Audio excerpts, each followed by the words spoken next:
Hey friends, thanks for listening to the Christian Education and Leadership Podcast. Today's episode is Part 3, Learning, Earning, and Serving, Long-Term Outcomes of Christian Education. This episode is the third in a 7-part series unpacking the 2023 Cardus Education Survey.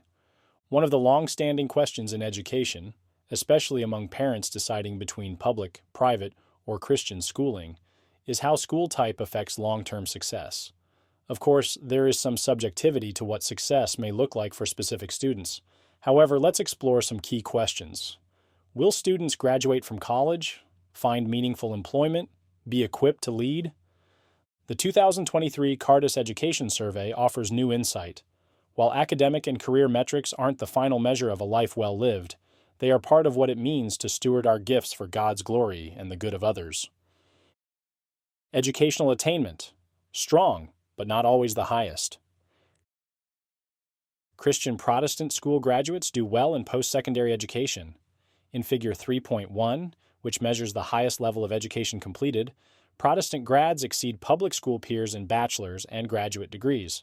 However, non-religious independent and Catholic school graduates lead the pack in this category. This outcome isn't surprising given the broader academic emphasis and institutional selectivity often found in those sectors. But the takeaway is still positive. Christian schools are sending students to college, and they're finishing. It's also worth noting that Christian graduates are often drawn toward purposeful vocations: education, ministry, counseling, social work. These roles don't always require advanced degrees, and may play a part in the discrepancies between school categories. Income and employment, steady and purposeful. In Figure 3.2, the survey compares income ranges across sectors. Non-religious independent and Catholic school grads report the highest average incomes. Protestant school graduates land in the mid-range, above homeschool grads, and closely aligned with public school grads. While income isn't the only or best measure of success, Figure 3.3 offers another helpful metric: full-time employment.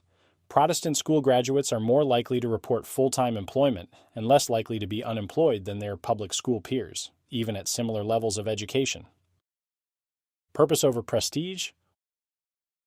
One of the most encouraging implications of this section of the CES is the emphasis on purpose. While Protestant school graduates may not always top the charts in income or degrees earned, they are consistently drawn to professions that emphasize service, people, and meaning. In short, they're contributing. They're building communities, not just careers. This is reflected in Figure 3.6, where Protestant and Catholic school graduates are significantly more likely than their peers to say that helping others directly through their work is very important.